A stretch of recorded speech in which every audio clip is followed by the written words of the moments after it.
Welcome to the Etiquette Show, our entree to the world of culture, gender, sexuality, tradition, business, and so much more. Hi, I'm Regina Gershman.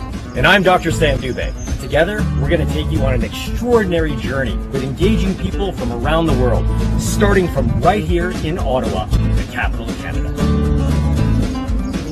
Hi, Dr. Sam Dubé here, and it's my pleasure and honor to have with us today Maki, direct from Cebu, Philippines. Now, Maki self-identifies as a transgender female, and she is the marketing director for two websites, myladyboydate.com and mytranssexualdate.com.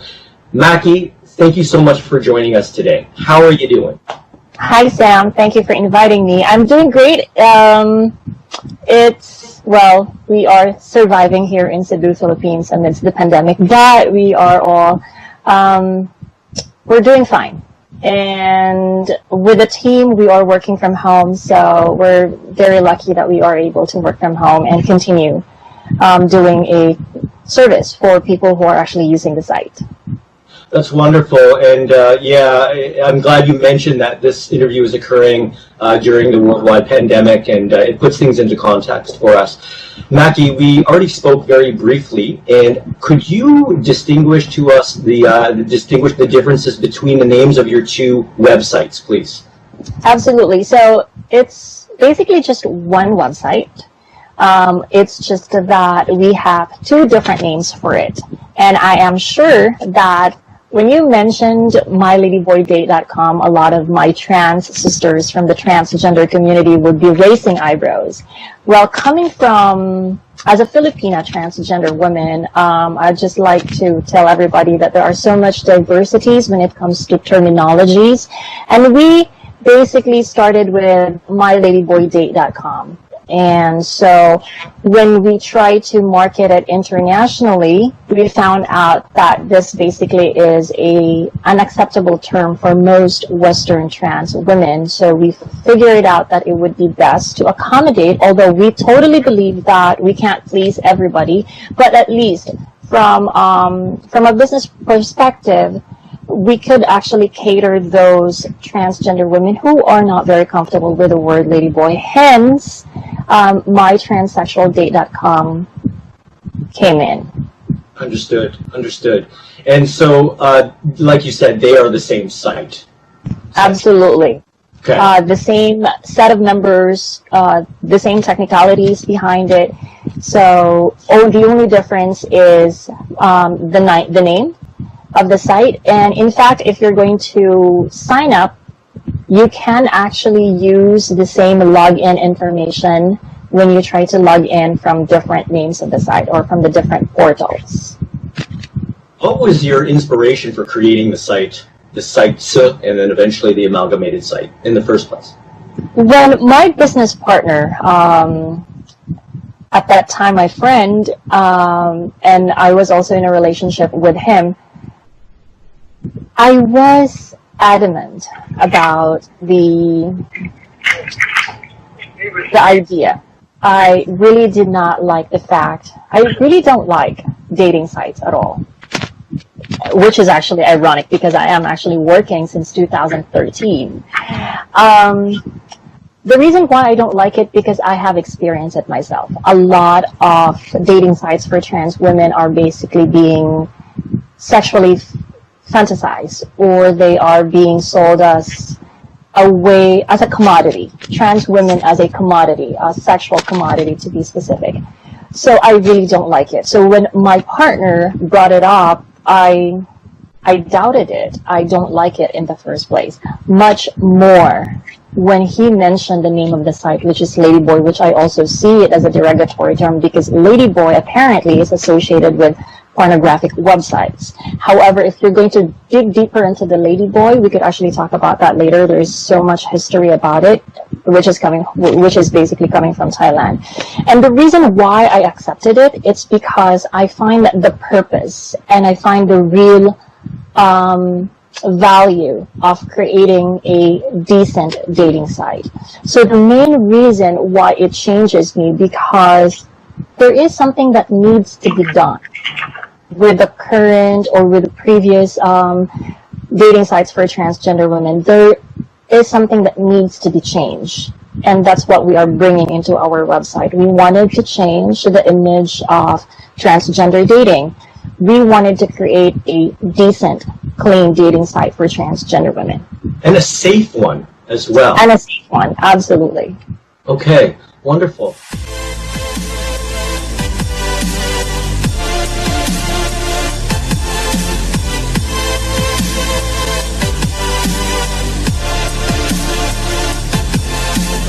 Cutting to the chase, like, what are some of the etiquette mistakes that are made in men seeking to court or meet transgender females?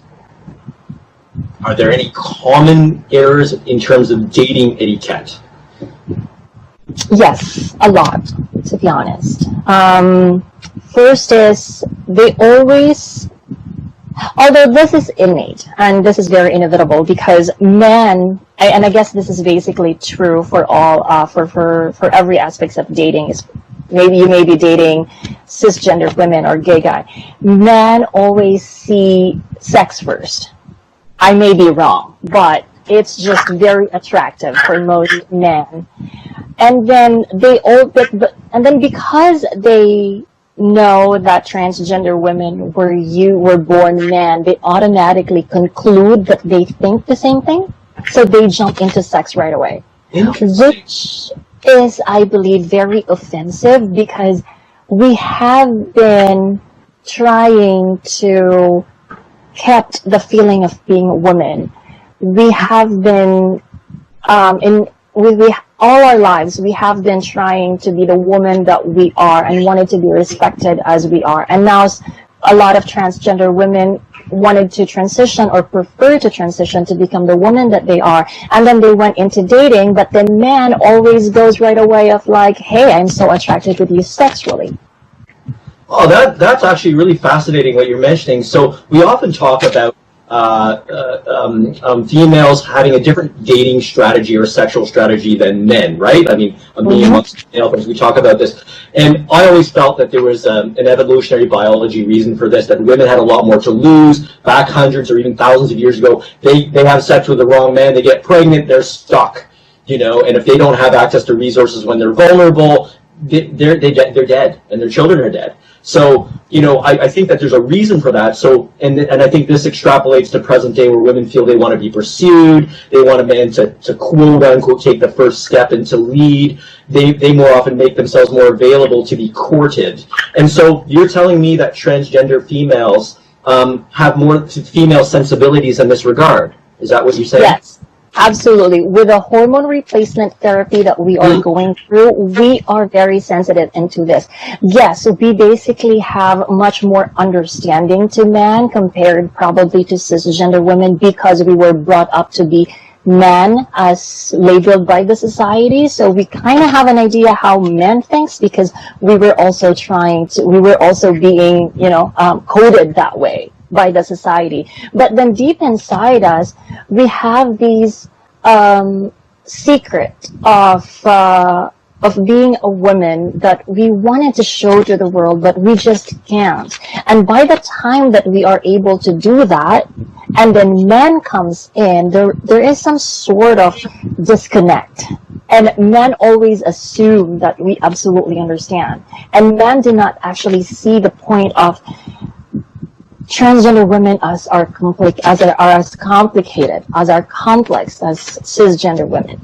That's really interesting. Now you mentioned hormones, and I really have to ask you this question because we know that hormones they affect how the brain it develops in the womb, even. Yes. And so, living as a biological male for years, how much of that can be changed through taking female hormones? I wonder, you know, because you know, there's gender reassignment surgeries, but then in places like Thailand, they're known as world experts in, you know, shaving the larynx and making the appearance less masculine, stereotypically masculine, with the cheekbones and the jaw. I mean, if you look at differences even between you and me, you know, broad-shouldered, I have more masculine features, and this is due to testosterone from in utero, right? And then growing up. So my question to you is, and as a medical doctor, I want to know, how much can be changed?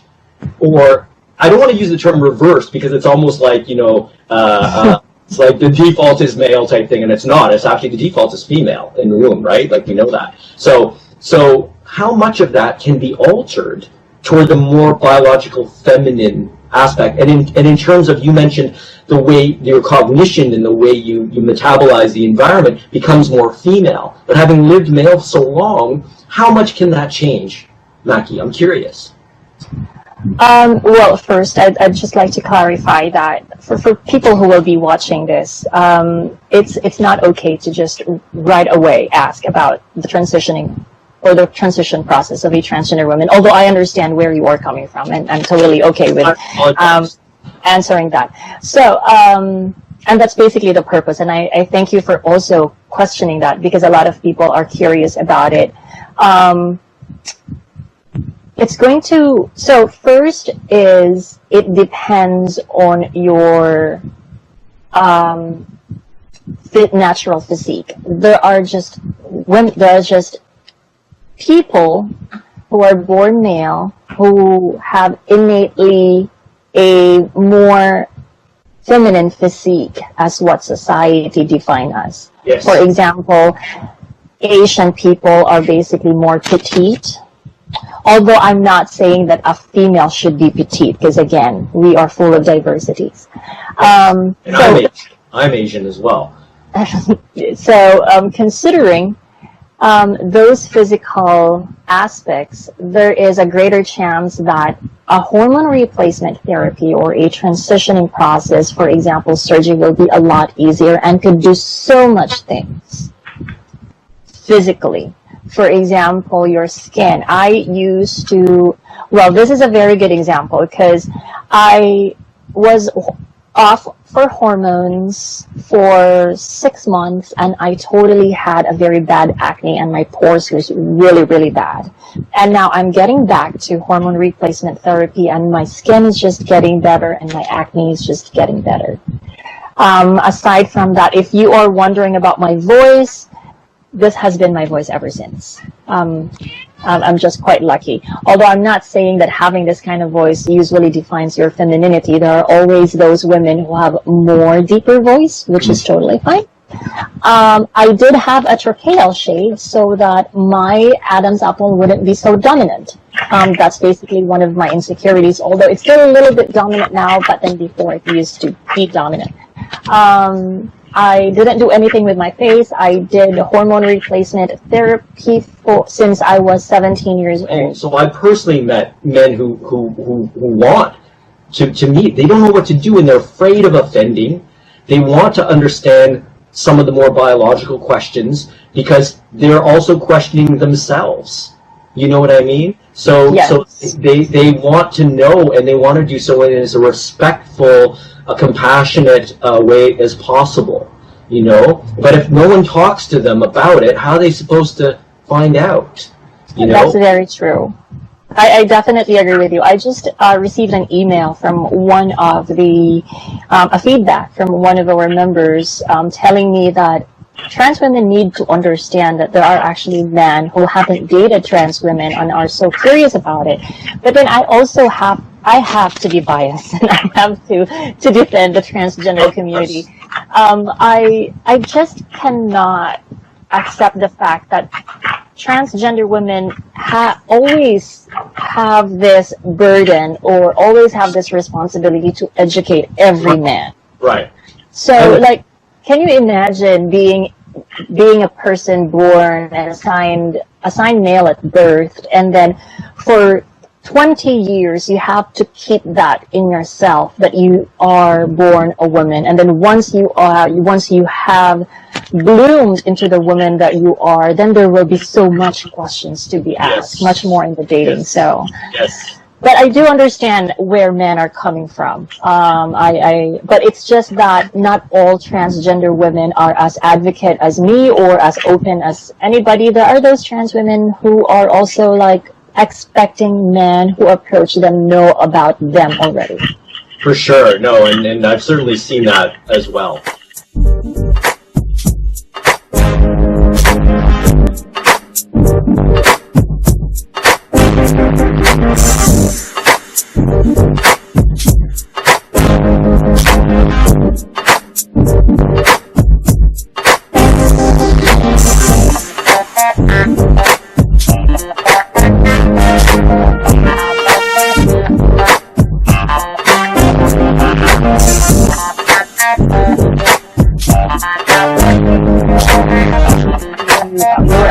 talking about men who are interested with transgender women, I'd just like to take note. Although right now our site is catered to men looking for transgender women, but we are actually slowly transitioning as we are doing our mobile application.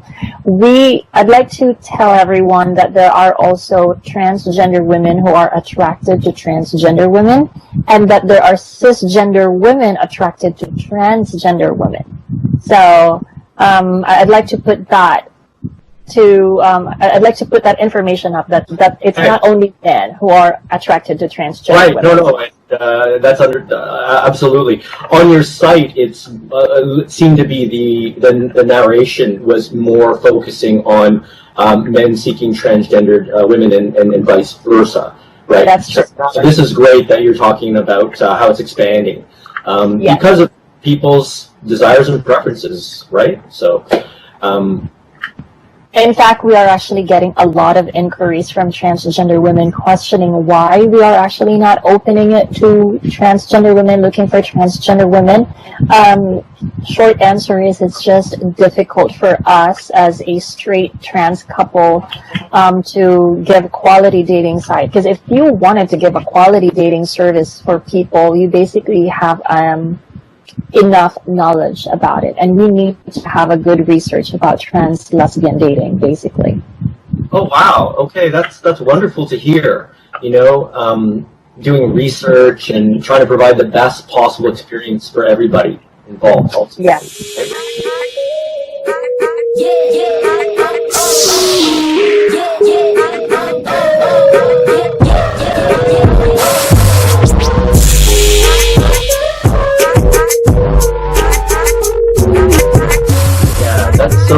That's so wonderful to hear. I had asked you, before we lost it, I'd asked you a question about your views on the transgender dating scene, if I may be so bold to use that term. How have you seen it right now? Is it in stagnation? Is it evolving? Obviously, the universe is evolving. We're all evolving. But what changes have you seen recently in the scene? Well, the transgender community in general, it basically depends on by region. There are a lot of people in the African region who are actually still suffering when it comes to them becoming who they are. Knowing that they have their religion intact in place, it's a little bit difficult. In the western part, there is a much more progress, where in fact we just covered in one of our news website. There was a Bolivian transgender woman who became the first transgender anchor. So that one is a sign of progress. And not to mention, there is this swimwear magazine who they actually featured a just read about it this morning. Transgender woman. I forgot her name. Yeah, me too. It was I think it was a Latin sounding name. I totally forgot her name. And not to mention Spain. Last 2018, they were able to send a representative for their country for Miss Universe, the first transgender woman to join Miss Universe. So in the West, we could actually see that there are progress, but in the United States of America, I believe that there are still a lot of hate crimes going on, and this needs to be discussed. There are trans women of colors who are basically being killed because they are transgender women. So that is something that needs to talk about. And a lot of advocates in the United States who are still fighting for it. On top of that, we are also recording in the pandemic. So can you imagine all the things that's going on at one time? Here in Southeast Asia, a lot of things that are actually going on. So now I am transitioning here in Southeast Asia, and there is just so much disconnect when it comes to transgender issues, because you know for a fact, and the whole world knows, that Thailand, Philippines is very well known for transgender women. We are very a tolerant community when it comes to LGBTIQ, to transgender women. But then our law doesn't actually protect us. Oh. So there is that. Now, for dating scene, I believe the Western culture is more accepting, although I can't say every country. There are still a lot of prejudice for men dating transgender women, that it could tell them that it could define them as gay, which is totally funny. In the East, if you are a man dating transgender women, there's also a different meaning for that, because it could be, especially here in the Philippines, it could be a possibility that a man who dates transgender women is only trying to get money from her. Oh. Which is a little bit odd, I know, but I'm sure a lot of... Gold digger. Yes, some sort of. So, but then if you are going to see a Asian transgender woman dating a Westerner, it seems to be okay. Interesting. So you see, there are so much demographics when it comes to the transgender issues and the transgender dating scene. Hence, online dating is always a great comfort for most of people looking for transgender women, because it's just easy. And once you actually get connected, it will be a lot easier for you to show to the world. Maki, you mentioned the LGBTQIA community, and I wanted to ask you the following question, and I think it varies with geography, but please, I'm interested in your answer. So, how is the transgender community, what is the relationship with the transgender community, with the larger LGBTQIA community? Are they supportive? Is it nurturing? Is it, what is that relationship? And does it vary with place as much as I think it might? Thank you for asking me that. That's very a relevant question nowadays, especially that the Miss Universe thing is still a big thing here in the Philippines, with Miss Spain sending a representative of a transgender woman. No, we are being left behind, because they still see us as men. The gay guys still see us as men, and I am only talking about the Philippines. I'm not really sure about Thailand, Taiwan, but here in the Philippines specifically, unfortunately, there are a lot of gay men who actually sees transgender women as men. So if we are going to ask them to respect us as women, basically they have this backward argument that we are still born a man, so we are still men. And in fact, there are still people from the LGBTIQ community sees what's between your legs defined your gender identity, which I totally believe it's wrong, because I made a campaign before. I made a social campaign that talks about my genitalia has nothing to do with my gender identity, but this statement is not being well understood by the rest of the LGBTIQ community, Filipino LGBTIQ community. But I must be fair to the younger generation of the LGBTIQ. They are more accepting towards transgender women. They are more understanding about SOGI, sexual orientation, gender identity, and expression. It's just that the older generation who is still not grasping of the idea of what a SOGI is. And I believe this could totally be healed, or not even healed. This could totally be, we can build bridges as long as we keep on educating them. Okay, so this is, wow, this is very interesting, because in terms of SOGI, sexual orientation and gender identity, how does a transgender female who is attracted to males identify in terms of their sexual orientation? And a transgender female who's attracted to females, how do they self-identify in terms of their sexual orientation? So I'm going to use myself as an example. I self-identify as woman. My gender identity is a transgender woman, but my sexual orientation for now is straight. The reason why I highlighted for now, because we know for a fact that sexual orientation, gender identity is basically fluid. So I really do not know what happened to the future, but I am pretty much sure right now I am straight and only attracted to men. Now, if a person identify as a transgender woman attracted to another transgender woman, or cisgender woman, then her sexual orientation will be lesbian. Right. So that's where trans lesbian comes in. Okay. Now I understand better.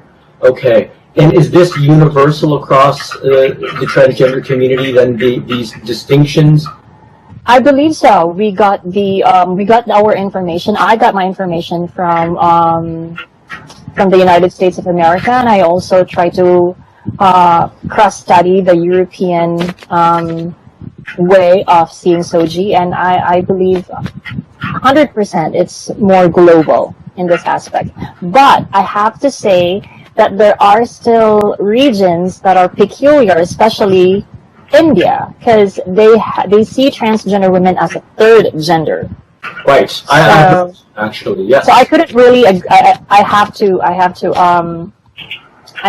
correct myself. I'm not saying that it's global, it's international, it's unified, because I still respect those diversities in every country. For example, India. And I think it has something to do with religion as well, and the acceptance that they show. In fact, even good fortune. And I read a little bit about it, but I really am ignorant. So thank you for that. So that's really fascinating. In terms of the dating etiquette, do you have any insights for a transgender lady seeking to date a man or a woman? Are there any advice that you can give based on your experience, personal and professional? I can say that this will surely work for everybody, because I used to be that insecure girl, and I still am, to be honest. And this is an undeniable fact for most transgender women. We have those very big insecurities that we tend not to overcome it until we're ready to face it. And these insecurities will basically be the one are fueled with emotions. And when you are fueled with emotions, it would be so difficult for you to connect with others, because you're becoming selfish, because you want to fill in those insecurities. And that's the biggest lesson that I had with my first relationship. I became selfish, looking for love instead of looking for someone to love. Although this one is very difficult to understand, because most of us are actually in the journey of trying to love ourselves. And sometimes we actually do not know how to love ourselves. And in fact, we do not know that we need to love ourselves. And a lot of transgender women kind of lost in the process because of, and I cannot blame them. I cannot blame my community, because we have been, that opportunity to become who we are was taken from us at a very young age. So it's a difficult process, and the advice that I have for my fellow transgender women is, this is so difficult, really, an advice that telling them to be patient, because we have been patient all our lives. And we have to face this. We have to face our insecurities. We shouldn't be expecting men to fill in those lack of attention. We should be looking for those. And again, I cannot blame it, because I can only blame society for that. And this is so difficult for transgender women, not to mention where to get the hormone replacement therapy. Not to mention, if you're a transgender woman in the West, there's a possibility that you would lose your family, you would lose a job, you would lose the opportunity in France. So these things are all piled up. And when it comes to dating, it's just difficult because we're too broken. And it's so easy for me to say for something that you have to fix yourself, you have to be patient. No, it's not that simple, as much as I wanted that advice, because it's a process, and you need to go through with these process, probably with friends, probably with work, with job, with opportunities, with everything, where you could actually find yourself and be more comfortable. So before going into dating, probably the universal advice that's for me is safe to tell everybody is to love yourself and to be comfortable with who you are before you go into the dating world, because it's just gonna break your heart once you're in the dating world. And that's great advice, no matter who you are, isn't it? Yes.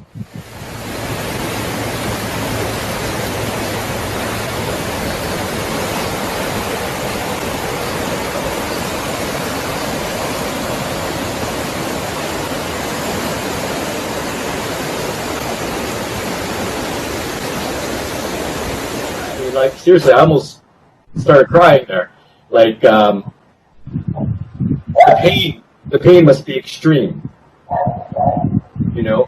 It's difficult to describe. When you're not a transgender woman, I have already made peace of the fact that there are a lot of people who could not understand transgender women. Even the men that I'm dating with, like, when I just go throw my tantrums of being emotionally distracted or emotionally having some problems, I'll just tell them, you cannot understand what I am going through. Even with my business partner right now, when I am talking about transgender issues, I'm just going to tell him straight, you cannot understand because you're not a transgender woman. And even if he has been dating transgender women for years, you still can't understand of what we are going through, because even us couldn't explain our emotions. Exactly. You know, I was asked to ask the question, and I don't think it's a great question, because I think it so depends. And the question I was asked to ask you was, how early should you reveal that you're a transgender female to a potential, you know what I mean? Like, and I'm like, yeah. Wait a minute, that's assuming that you haven't from the outset, you know what I mean? And then doesn't it depend on the extent of the relationship, and if you met someone online, or if you met someone in person, or what the parameters of that relationship are? Just like anything that you reveal. Do I reveal my job to a woman I'm talking to, like, right off the bat? No, of course I don't. Now, if they meet me in the work context, then they're going to know my job. Do you know what I mean? Like, doesn't it depend? So I asked you that. Like, that's a typical question that would be asked. I don't want to ask typical questions, you know? And that basically is the reason why dating is just so convenient for a lot of people, because they don't have to out themselves, because it's already in their profile. But when it comes to datings, and I'm not so lucky when it comes to online dating, which is again ironic because I co-created a dating site. It just doesn't work for me. I am more charismatic when it comes to speaking personally, when I am touchy, when I am basically just talking to a person right in front of me. Especially when I speak. I'm very bad at writing. So it's a lot better for me to speak. Now, taking my situation for an example, if I go to the bar and then someone is going to hit on me, I'm just not going to tell them, hey, I'm trans. I have to basically wait for the moment to reveal. Not really reveal, but to tell them my transgender experience, that I am a transgender woman.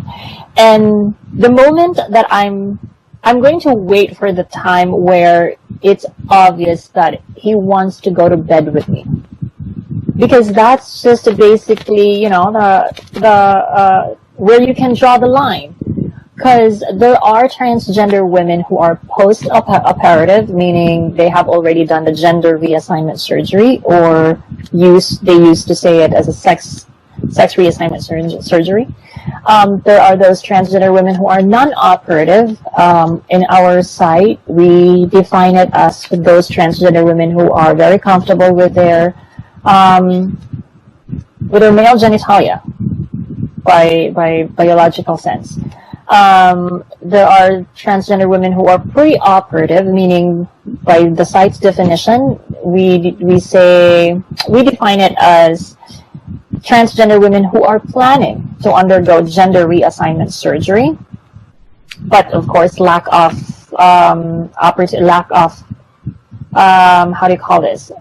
lack of requirements, like probably time, money, and stuff like that, but they are planning to undergo gender reassignment surgery. So when you are dating someone, and if you really feel that this guy is really serious about knowing you and being in a relationship with you, I think it's about time for you to tell them. And for me, I think it's the right of someone that you are dating with to know about you being a transgender woman. You cannot just, I totally disagree on people who say, you have to love the person by his or her heart or soul. You basically have to love the person whatever his or her history is.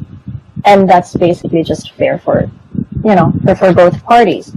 Now, when it comes to in the bar, you basically just find, and that's what you said. You are absolutely correct about the fact that it actually depends. It depends on the situation. It depends on the people that you are talking to. It depends on the people that you are meeting, because who knows? That person who tried to hit me up is just actually just trying to play around and just wanted to make sure if I'm really trans or not, trying to plot me, So if you really feel that there is something that needs, if you feel that this is a step closer to revealing yourself, especially if you're a non-operative transgender woman and you're comfortable about it, you basically have to find where you're going to say it, and that depends on you and it depends on the situation. Okay. We touched briefly on this earlier when you mentioned India in their support and acceptance of transgender females as a third gender. How much in general does culture affect transgender dating? And I hesitate to use the word dating. I mean, it's almost how much does it affect transgender life in general? But we're talking about dating and intercultural and intergender relationships. So how much does culture come into play? Culture and religion and geography, obviously, because those things are all intertwined.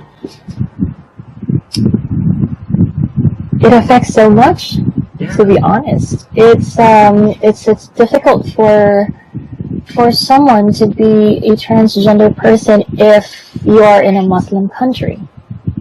I mean, I don't want to make an issue about Muslim people, because I know that there are actually Muslims who are okay about it, but then the fact that they, these culture can definitely block you or impede you for being who you are. Chinese people, for example, I have a very good example, a Filipino-Chinese friend of mine who is a transgender woman, and when her father died, only the sons can basically carry the casket. And because she is regarded as a son, she needs to wear a cap, look like a man, in order for her to do that. Didn't know that. So I'm not sure if that's still relevant nowadays, but that's what basically happened a few years ago when her father died. She did that then? She did that for the love of her father. And what else? In Thailand, culture plays a very big role in tolerating transgender women, because in their myth, they have this half boy, half male. I mean, half male, half female. And apparently it is some sort of a chance to be better. So if you are a transgender woman, that means that you were cursed in your previous life and given a chance to be better. And that's why you are given both male and female characteristics. Interesting. Oh. We also have a myth back a few years ago, I'm sure a few years ago, here in the Philippines, we have this, I forgot the term, but, babaylan. I think, is it babaylan? But this is more like of a priest. You have basically both powers of man and woman. But then this is evolving, because when we were colonized by the Spanish, Americans, and Chinese, this totally became non-existent. Right. So can you just imagine the impact of Western culture here in the Philippines? That myth totally was gone. And this is still prevalent in our language, because in Tagalog, we actually don't have a female and male. But Western language has female and male. And up until now, if we are going to talk about a person, we actually do not refer the gender of the person by pronoun. We only have one, and that is siya, S-I-Y-A. So meaning you are referring to that person. That's similar to Chinese, where in spoken language there's no gendered pronoun. He and she are the same. Which I find is why a lot of Chinese people learning to speak English mix up gender. They mix Me up too. Because they don't have right. Every time I speak, the character, it's pronounced the same, but there is a distinction between he and she in the written only. So I understand what you're referring to. So you too, you tend to, because your native language is not English, right? yes. Right. So I sometimes mix he and she, and every time I talk to people every time I speak English, I sometimes get confused. And I mean, naturally, I just don't see it that way. But then going back to the culture concern, like this is really a prevalent and an existing one. But even language could really prove to you that gender wasn't really a thing back then, only when Western culture came in the Philippines, per se. Wow. You know, and that's it's unfortunate that happened.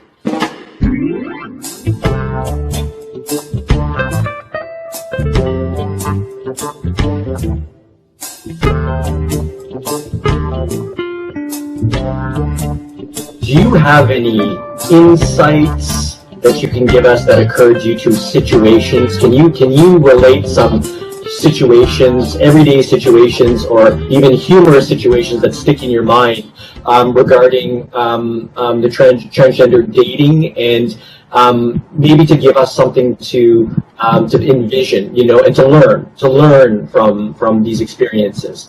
You know, ultimately we want to promote understanding from a compassionate perspective, and this is another facet of humanity, right?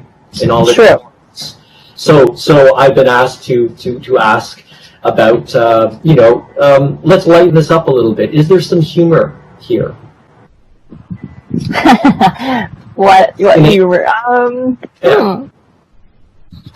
Maybe this is a little bit sensitive, or should I consider this as a humor though? This is a little bit sensitive because, again, there are in the transgender community, there are still people within the community who sees genitalia as the basis of defining your gender identity. So there are culture where if you are not getting rid of the penis, you're still basically male. You are not a woman. Even in the transgender community? Yes, even in the community. Kind of contradict the... I know. It's a little bit of a... at least at the beginning, right? Okay. Yes. Apparently, within our community, there is still complexity, and there are still misunderstanding, which I think in every organization there is that. In every community there is that. There are those people who agree, there are those people who disagree. But the humor that what I am trying to do is, if you're a non-operative transgender woman and you're dating a man, so who's gonna top? Who's gonna bottom? Yeah. No. Yeah. I mean, that's not maybe the humorous thing that I could actually share, but if you are in a couple, if you're a couple, and if you are sharing it with others, so that could be a thing that could be funny. Where in fact, if you're a non-operative, there are those women who stays strictly bottom. There are those who go strictly versatile. Versatile and strictly top. So there is that. But I guess that humor only applies to transgender women. It doesn't really apply. It doesn't translate. It doesn't really translate very well. But for transgender women, it's like, oh, girl, you're going to top down, so something like that. But that it's a good thing that I'm talking about it, because it needs to be normalize for that aspect. Another humor, maybe. This one mostly works in the Philippines. This is a very bad humor. If you have a white boyfriend, basically is going to give you a better life, which translates to which I find it funny because I am so proud as a Filipino transgender woman that there are so much successful transgender women here in the Philippines working as a nurse, working as a dentist, working as a call center representative, and that they could actually afford to be who they are. They could afford to transition. They could afford to buy things, and they don't need a man to do that. So I find that funny when people actually sees transgender women having a white boyfriend. It seems to be them that's already a price for a transgender woman. So a little bit of an insult, but funny. What else? When it comes to online dating, I find it funny when actually men ask for boobs right away. Or boobs. Oh, photos. Like nude photos. Like, why? Like, you have porn sites that would actually give you that, but it's just so funny that men actually ask this, especially from a decent dating site. Huh. Wow. What about this? I've asked this question before to intercultural couples, interracial couples. I myself am the child of an interracial couple, and I have seen some serious prejudice toward my parents, and experienced some certainly as a child. But how do you handle the prejudice? And it's different because you are a transgender female, and so it's not like somebody will know right off the bat, right? How do you handle the prejudice when you're with your boyfriend? Incident occurs. What do you do? I have to admit that I rarely have this situation because I have to acknowledge the fact that I have the passing privilege. And passing privilege meaning nobody could tell that I am a transgender woman, especially in the West. Right. So when I visited Europe, and his family already knew that I was trans, and then I was introduced to his friends, there was really no big deal. And only the closest family and friends knows that I am trans. So it wasn't really a thing for me when it comes to transgender women and and being in an interracial relationship. Also, when I was in France, I intentionally wanted to go darker, like tan, like looking like a brown skin island girl, because I think that's just a thing in Europe, and I love to be in the beach, so I took advantage of that. Even with my brown skin in the Western area, it wasn't really a thing. It didn't have any issues, but I could only imagine, as what I've mentioned earlier, that in America that there are trans women of colors who are being killed because they are transgender women. I could only describe to you the horror of being in an interracial relationship and get questioned for being a transgender person, for being not feminine enough, and for being different. So those like 3 questions. Imagine being going to the mall and having this judged look from others, and you just get uneasy.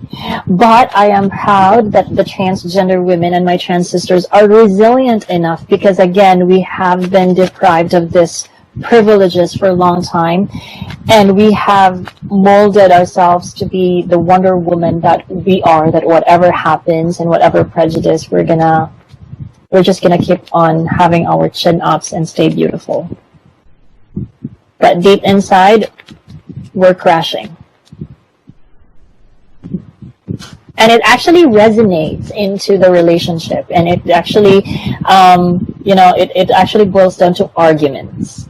Because if a man couldn't understand the situation, and the woman get this prejudice looked, a situation where you just get clocked or where you get interrogated, if a man couldn't understand the situation of his partner, there's an argument. Because at an instant, if the man wouldn't be so understanding, trans women will think that, okay, you're not on my side. Right. So it echoes to the relationship.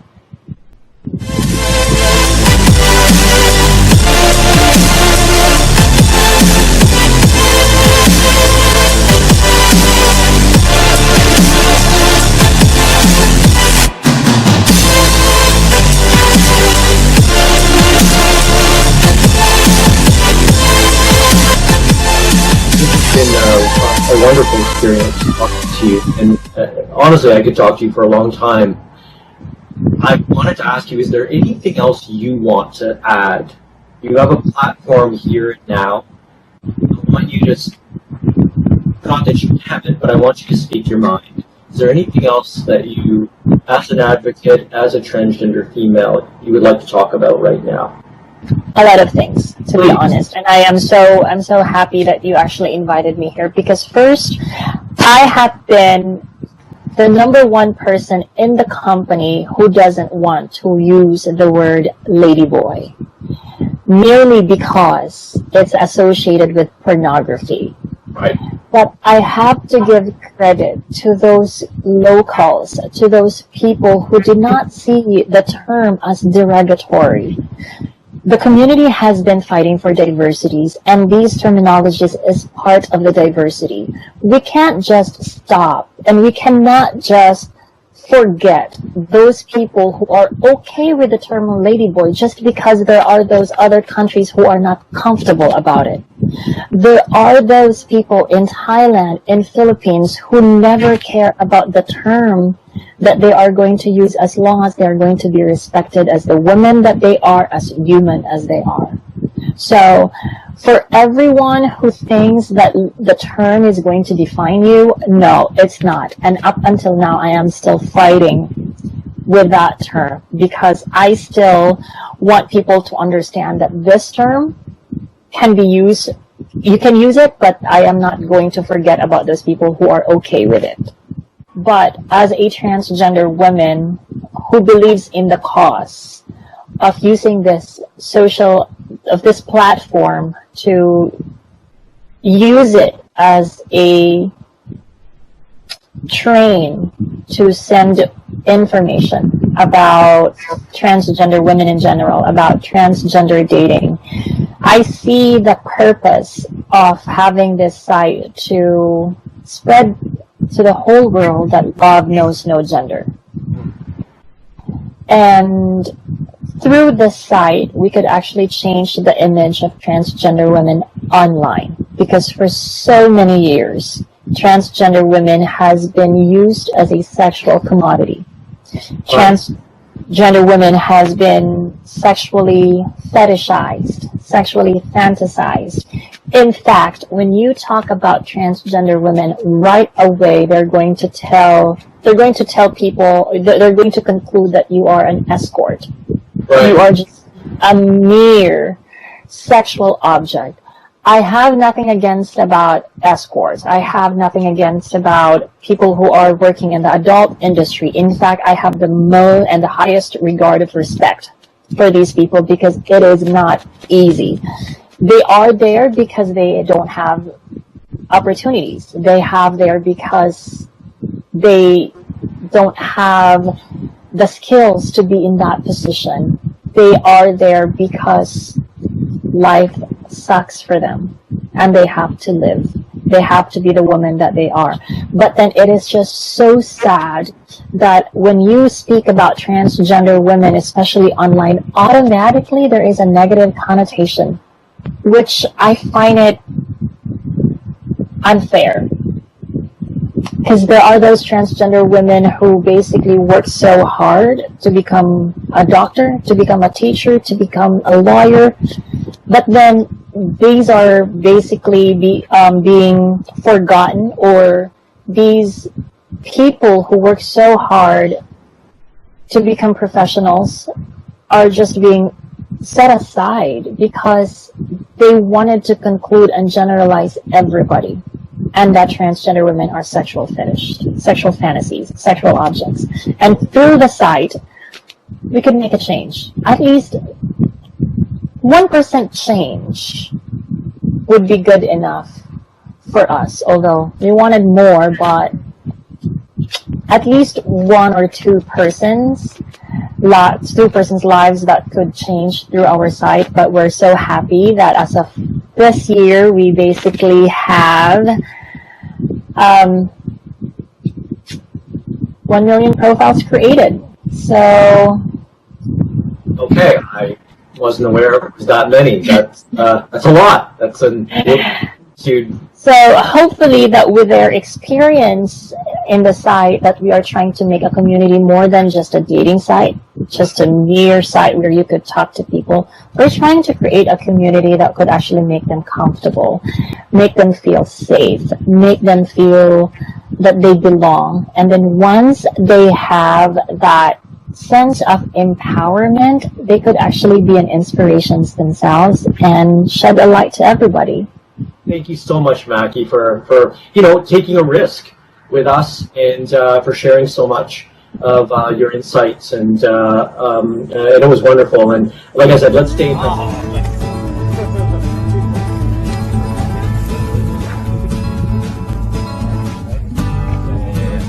I know. This is awesome. Oh.